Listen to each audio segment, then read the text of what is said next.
Salam Desa Membangun. Sobat Desa, berjumpa kembali dalam channel Orang Desa Belajar. Bagi Sobat Desa yang belum subscribe, silahkan klik tombol subscribe dan jangan lupa klik tombol lonceng untuk mendapatkan update video terbaru dari kami. Setelah sebelumnya kita bersama membahas tentang strategi penerapan prioritas penggunaan dana desa tahun 2021. Nah, kita akan kembali membahas tentang Peraturan Menteri Desa dan PDTT nomor 13 tahun 2020 tentang prioritas penggunaan dana desa. Namun pada video ini kita akan fokus pada hal PKTD atau padat karya tunai desa. Nah, pada bab 3 penetapan prioritas penggunaan dana desa, poin C dijelaskan tentang padat karya tunai desa atau PKTD. Nah, pada poin 2-nya dijelaskan pekerja yang diprioritaskan terkait dengan PKTD, yaitu yang pertama adalah penganggur, orang yang menganggur atau tidak bekerja, setengah penganggur atau orang yang bekerja serabutan, bekerja jika ada, tapi jika tidak ada pekerjaannya dia menganggur. Selanjutnya perempuan kepala keluarga, anggota keluarga miskin, dan diberikan klausul yang fleksibel yaitu anggota masyarakat marginal lainnya. Pada poin 3 diberi penjelasan tambahan besaran anggaran upah kerja paling sedikit 50% dari total biaya per kegiatan yang dilakukan menggunakan pola PKTD. Nah, ini yang selama ini menjadi perbincangan, bagaimana bisa upah pekerja minimal 50% per kegiatan, padahal PKTD sebelumnya yang 30% pun dirasa cukup menyusahkan desa dalam mengatur komposisi antara upah, material, dan biaya-biaya lainnya. Nomor 4 dijelaskan pembayaran upah kerja diberikan setiap hari. Nah, di beberapa tempat ada yang membayarkan upah kerjanya sekali sepekan. Nah, kalau di poin 4 ini dijelaskan pembayarannya setiap hari. Nomor 5, pelaksanaan PKTD dikelola dengan menerapkan protokol kesehatan. Nah, jadi itu poin-poinnya.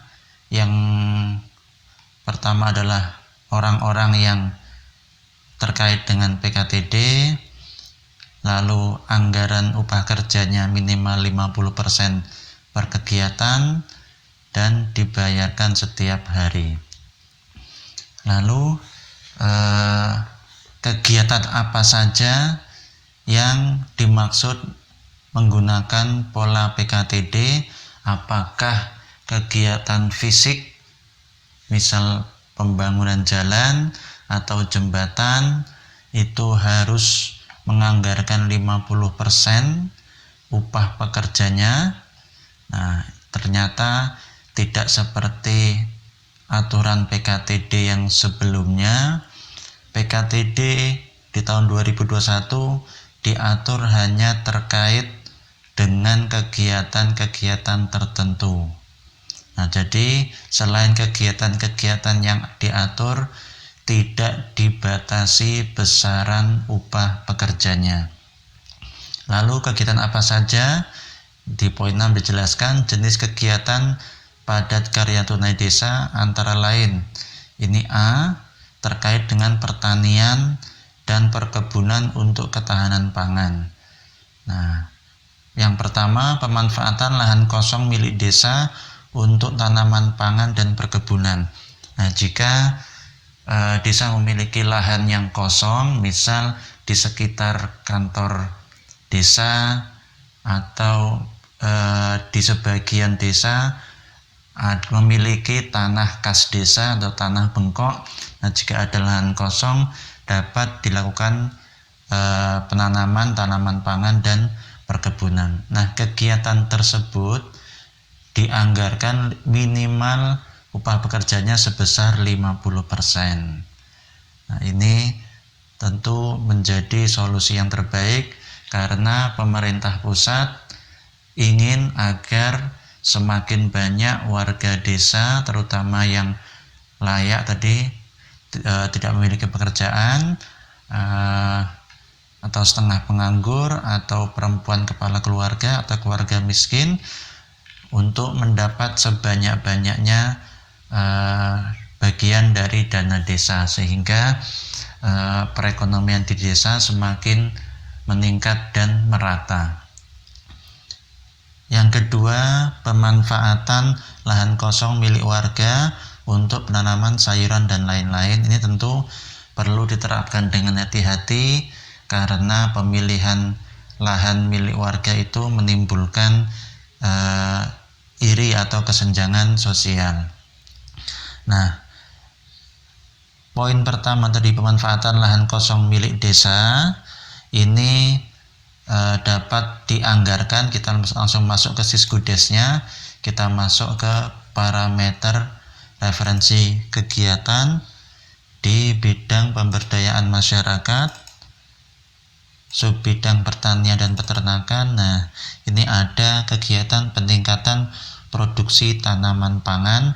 Nah, untuk 6A1 ini, pemanfaatan lahan kosong milik desa untuk tanaman pangan dan perkebunan, dapat dianggarkan di kegiatan ini. Peningkatan produksi tanaman pangan, alat produksi, pengelolaan, dan penggilingan. Selain dengan terkait pertanian dan perkebunan, PKTD dapat juga diterapkan terkait dengan restoran dan wisata desa. Nah, ada desa dapat membuat kegiatan kebersihan tempat wisata yang dikelola badan usaha milik desa. Nah, jadi jika desa telah memiliki BUMDes atau BUMDesma terkait dengan kebersihan tempat wisata atau tempat kuliner, ini dapat membuat kegiatan tersendiri yang 50%-nya, minimal 50%-nya terkandung adalah upah pekerja. Nah, tentu saja ini dapat dianggarkan di APBDes. Kita lihat di Siskudesnya, di bidang pelaksanaan pembangunan desa. Di sini ada sub bidang pariwisata.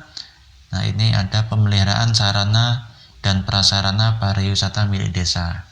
Nah, dapat dianggarkan di kegiatan ini. Selanjutnya, untuk perdagangan logistik pangan, yang pertama ini adalah pemeliharaan bangunan pasar. Jadi jika terdapat pasar di desa, pemeliharaannya dapat dianggarkan kegiatan tersendiri yang 50%-nya adalah upah pekerja sesuai dengan syarat PKTD. Nah, lalu dianggarkan di mana? Di bidang pemberdayaan masyarakat, subbidang perdagangan dan perindustrian. Nah, ini pemeliharaan pasar desa atau kios milik desa. Tentu pemeliharaan ini tidak harus pemeliharaan yang berat, dapat juga termasuk di dalamnya pemeliharaan ringan, misal pengecatan atau pemeliharaan ringan lainnya, yang memungkinkan dianggarkan 50%-nya adalah untuk upah pekerja. Selanjutnya terkait dengan perikanan adalah pemasangan atau perawatan karamba bersama. Ini dapat dianggarkan di Siskudesnya pada bidang pemberdayaan masyarakat. Nah, ini ada subbidang kelautan dan perikanan. Nah, di kegiatan yang pertama ini adalah pemeliharaan keramba atau kolam perikanan darat milik desa. Bagi hasil budidaya ikan air tawar melalui BUMDes atau BUMDesma, membersihkan tempat pelelangan ikan dan tempat penjualan ikan lainnya yang dikelola BUMDes atau BUMDesma. Selanjutnya terkait dengan peternakan, yaitu membersihkan kandang ternak milik BUMDes atau BUMDesma. Ini tentu dapat dianggarkan di bidang pemberdayaan masyarakat desa, subbidang peternakan, kegiatan peningkatan produksi peternakan. Ini dapat dianggarkan di kegiatan tersebut. Selanjutnya adalah yang terakhir, industri pengolahan dan pergudangan untuk pangan. Di antaranya adalah perawatan gudang milik BUMDes atau BUMDesma, perawatan alat penggilingan padi milik BUMDes atau BUMDesma, dan penyewaan gudang secara murah yang sebagian dibayar melalui dana desa. Jadi ini penjelasan singkat terkait dengan padat karya tunai desa atau PKTD. Semoga informasi ini bermanfaat bagi sobat desa semuanya. Silakan klik tombol like atau dislike jika suka atau tidak suka video ini. Silakan tambahkan komentar di kolom komentar terkait materi-materi atau masukan kepada kami. Terima kasih. Salam Desa Membangun.